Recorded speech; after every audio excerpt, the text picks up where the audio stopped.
সফলতার জন্য কোন বিষয়টা সবথেকে বেশি জরুরি? উত্তরটি হচ্ছে তুমি মেধাবী না হলেও চলবে যদি তুমি পরিশ্রমী হও।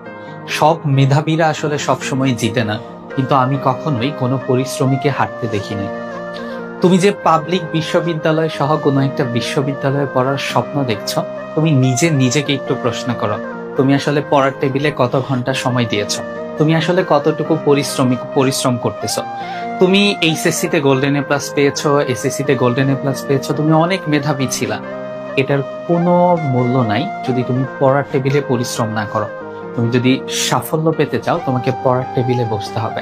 কেননা একটা সফলতার মূল যে সূত্র, সেটা হচ্ছে তোমাকে পরিশ্রমী হতে হবে। পরিশ্রমীরা সবসময়ই জয়ী হয়।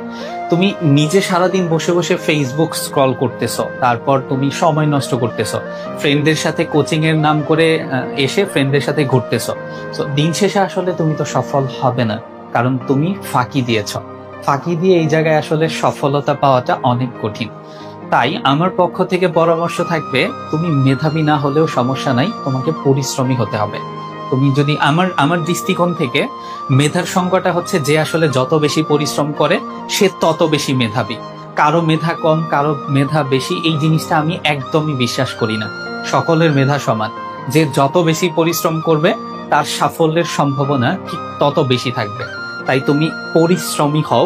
মেধাবী যে সংজ্ঞাটা বা মেধাবী যে ট্যাগটা, এই ট্যাগটা ভুলে যাও।